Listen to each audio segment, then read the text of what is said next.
자, 증인신문 청구입니다. 이때 증인은 밑에 참고인을 말합니다. 근데 이 참고인은요, 단순한 참고인이 아니고 자, 범죄 수사에 없어서는 아니 될 사실을 안다고 명백히 인정되는 참고인입니다. 그런데 이 참고인도 조사라는 것을 수사 단계에서 하긴 하는데 수사 단계에서 하는 조사는 임수사잖아요. 임수사이기 때문에 이 사람은 수사기관에 출석 의무도 없고 진술 의무도 없는 거예요. 자, 그러면 출석 의무도 없다, 진술 의무도 없다. 그러면 법원에서 공판이 열릴 때까지 기다릴 수밖에 없다는 얘기인데, 그러면 수사기관에서 수사를 진행할 수가 없는 거잖아요. 자, 수사를 진행할 수 없기 때문에 검사가 판사에게 찾아가는 거예요. 찾아가서 이 친구 좀 어떻게 해달라는 거예요. 그러면 판사가 이 친구를 불러요.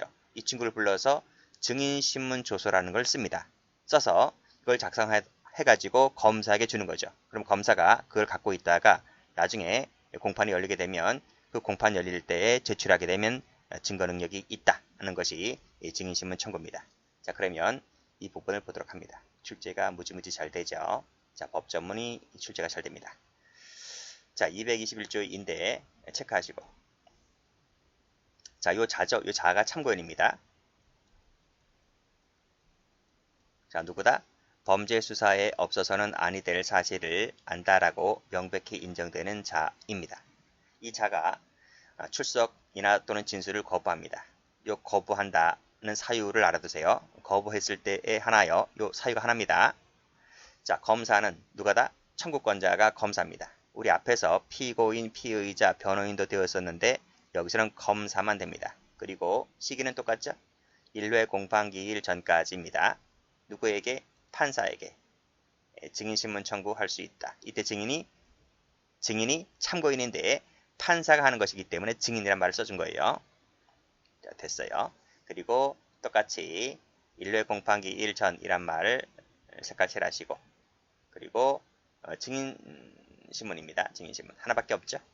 우리 앞에는 5가지였었는데 여기서는 증인신문 하나밖에 안 됩니다. 그리고 사유가 여기 출석 거부, 진술을 거부했을 때 한해서만 그렇습니다. 자, 그러면 쭉 내려오시죠. 쭉 내려오면 각주가 나오는데 진술 번복에 염려가 있을 때는 증인신문 청구 사유가 되지를 않습니다. 원래 있었습니다. 형사법 규정이 있었었는데 헌법재판소로부터 위헌 결정 받습니다. 그래서 요 조항이 삭제가 되죠. 삭제가 되어서 현재는 딸랑 하나밖에 없다는 거예요. 자, 그것이 여기 보시면 판례 나와 있죠. 이 판례를 잠시 이따 볼 겁니다. 자, 올라가서 방금 조문에서 읽었듯이 출석 또는 진술 거부했을 때 사유가 하나밖에 없다. 자, 1번 체크하시고. 자, 여기 뭐라 나와 있습니까? 방금 읽었죠. 진술 번복의 염려는 포함되지가 않는다는 것을 알아두시고, 또 이것도 있습니다.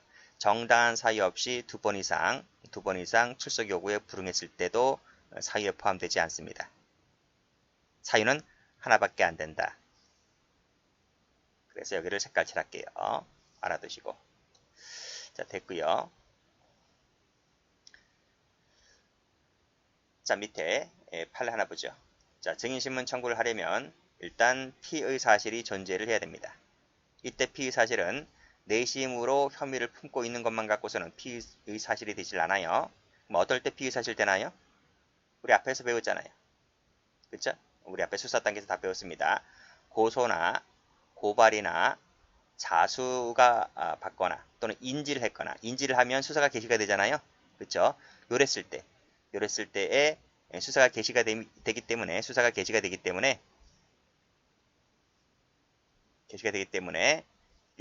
요럴 때 검사가 증인신문 청구를 할 수 있다, 그런 말입니다. 됐죠? 그 다음 또 보면, 자, 쭉 읽어보시고요. 요건 됩니까, 안 됩니까? 공범자나 공동 피의자를 불러낼 수 있을까, 없을까? 여기 앞에 한번 가보시면 참고인을 판사가 부른다 했죠? 그쵸? 참고인을 불러서 판사가 증인신문을 할 수 있다 했잖아요. 그쵸? 자, 참고인만 부를 수 있습니까? 공범자나 공동 피고인은 못 부릅니까? 된다는 거예요. 된다 하는 거예요. 판례도 얘기하고 있죠? 밑에 보시면 두 사람 사이에 필요적 공공관계다. 공범관계다. 공범 동그라미 치시고. 공범관계라면 밑에 검사는 수사 단계에서 증거를 미리 보존하기 위하여 필요하다면 공동피고인을 증인신문 청구를 할 수 있다. 그래서 판사는 공동피고인을 부를 수 있단 말이죠. 그쵸? 그런 얘기입니다. 자, 그리고 이 감정인도 부를 수 있느냐? 감정인은 부를 수 없어요. 감정인은 대체가 가능하잖아요. 대체가 가능하기 때문에 굳이 여기서 미리 당겨서 부를 필요는 없다는 얘기고. 자, 출석 거부와 진술 거부가 정당한 이유가 있을 때에도 부를 수 있느냐?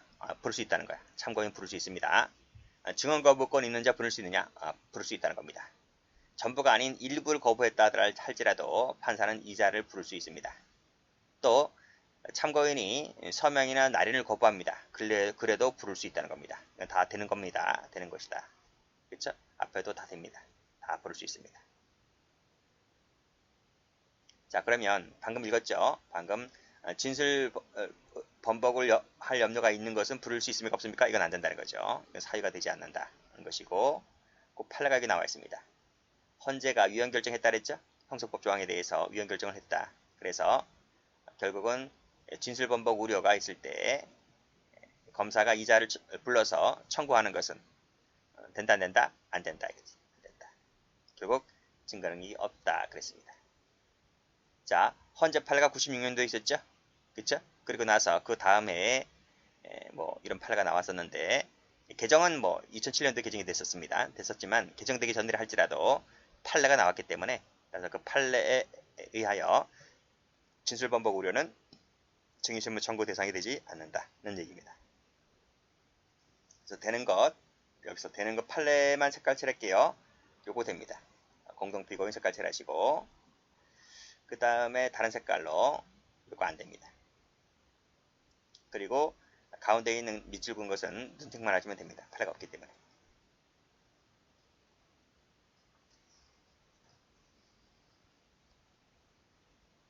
자, 다음. 자, 인류의 공판기일 전이라는 거 다 말씀드렸어요. 그렇죠? 공판기일 전이라면 공소제기 전후 불문한다는 것은 전 시간에 다 설명드렸고 청구권자는 검사만 됩니다. 그렇죠? 피의자, 피고인, 변호인 안 됩니다. 자, 경찰 됩니까? 경찰 안 됩니다.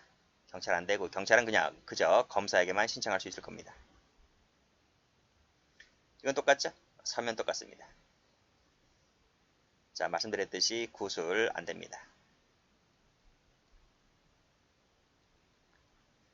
자, 그 다음 규칙은 읽어보시고 자, 다음 페이지 가보시면 자, 적법합니다. 그리고 그 이유가 있다라고 인정하면 역시 똑같이 직권으로 별도의 결정 없이 직권으로 증인신문하면 됩니다. 자, 문제는 2번이죠. 자, 기각결정입니다. 자, 청구가 부적법하거나 이유가 없다고 인정할 때는 기각결정하는데요. 불복할 수 있습니까? 없습니까? 이것이 전 시간에 배웠던 거하고 다르죠? 그렇죠? 수사상의 증인신문과 다릅니다. 이것이 아주 중요한 거예요. 안 된다. 이게. 자, 그래서 또 도표 나와 있을 텐데 다음 페이지 한번 가보시면요. 여기 나와 있죠? 이 도표 무지 중요한 거예요. 자, 여기 보시면 여기네요. 여기 불복 나와 있죠? 불복. 여기 3일 이내에 항고가 가능하다. 그런데 증인신문 청구는 안 된다. 증거 보존은 되지만 증인신문은 안 된다. 그리고 청구권자도 말씀드렸습니다. 여기 검사, 그 다음 피의자, 피고인, 변호인 됐지만 여긴 검사만 된다. 말씀드렸고 그 다음에 요건도 보시면 여기 거부, 진술 거부만 됩니다. 그쵸? 그런 얘기 나와 있고 그 다음에 서면만 가능하다 그랬죠? 구술 안 됩니다. 윤례 공판기일 전까지 가능하다는 건 똑같고요. 동일한 권한 똑같고요. 참여권 인정되는 건 똑같아요. 그리고 311조에 따라서 100% 증거 능력이 인정됩니다. 똑같습니다. 그 다음에 내용 다르죠? 내용 보시면 여긴 5가지였습니다. 압수수색, 검증, 감정, 증인신문 5가지였는데 이건 하나밖에 안 됩니다.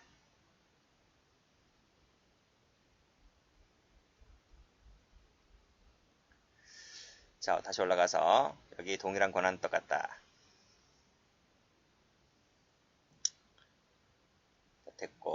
다음에 참여권 나와 있죠? 똑같습니다. 그래서 통지하는 것도 똑같고요. 참여할 수 있도록 해야 한다 그랬죠? 그렇죠? 여기 각조 5번 중요합니다. 각조 5번 가겠습니다. 체크하시고. 자, 출석이 통지받은 자의 출석이 요건이냐? 요건은 아닙니다. 요건은 아니에요. 다만 뭐다? 기회만 주면 됩니다. 기회만. 참여의 기회만 주면 족하다. 그렇죠? 일종의 초대장 같은 거야. 결혼식 할 때 초대장. 결혼식 초대장 받으면 무조건 가야 되는 건 아니잖아요. 그렇죠? 가도 되고 안 가도 되고. 그래서 어쨌든 초대장은 줘라 이겁니다. 자, 그런 얘기고. 다시 올라가서 그 다음 여기도 똑같죠? 통지해야 된다 똑같고요. 규칙에 나와 있는 거 똑같고. 그 다음 여기 2번 체크 한번 해볼게요. 참여 기회를 줘야 되는데 참여 기회 안 줍니다. 그럼 당연히 증거는 없는 거죠. 또 줬다 할지라도 기회가 충분히 보장되어야 하는데 기회가 보장되지 않지? 그럼 역시 마찬가지로 위법 수집 증거가 되기 때문에 증거를 못 씁니다. 여기도 기회가 충분히 보장되지 않았다 그랬죠? 그랬다면 마지막에 증거 능력이 없다. 그쵸? 됐고 다음 페이지 한번 가보면 그 다음에 요거 알아두셔야 돼요. 자, 판사는 증인신문을 했을 때는 지체 없이입니다. 지체 없이 검사에게 송부해라. 검사에게 보내라 이겁니다. 왜? 왜 보낼까? 수사 서류이기 때니까. 그쵸? 자, 됐네요. 자, 그리고 수사 서류이기 때문에 뭐가 안 된다? 열람 등사가 안 돼요. 됐죠? 자, 그래서 밑에 쭉 내려오시면 여기. 그쵸? 증거 보존은 법원이 보관하고 있지만 증인신문은 검사에게 보내라. 검사에게 보내는 것이라서 열람 등사가 안 된다 이겁니다. 네, 법원이 보관하고 있는 것이 열람 등사가 가능하다 그런 말이고. 됐죠? 다 했죠? 다 했어요. 자, 그리고 제책 안 된다 그랬습니다. 증거 보존은 제책이 안 된다. 판례가 있어요. 판례가 있고 증인신문 청구 같은 경우는 제책이 된다고 하는 것인데 이건 판례가 없고 학설만 그래. 학설만. 이것은 이 제책이 되냐 안 되냐의 문제는 저쪽에 뭐야 승진이나 검찰직 쪽에서는 좀 받으시고 수사 증거만 배우신 분들은 뭐 굳이 여기까지는 볼 거 없는데 혹시나 모르니까요. 여기 이쪽 파트에 들어와 있는 내용이라서 그래도 같이 받으시면 돼요. 자, 됐습니다. 역시 법관이 작성한 것이기 때문에 311조에 따라서 당연히 증거 능력이 있다. 꼭 보죠. 자, 됐네요. 다 봤습니다. 자, 그래서 저 시험 문제는 증거 보존 자체로도 나올 수 있고요. 증인신문 청구 자체로도 나올 수 있고 근데 요즘 같은 경우는 다 같이 섞어서 같이 내버립니다. 출제가 아주 잘 되는 파트이기 때문에 꼭 좀 정리해 두시면 됩니다.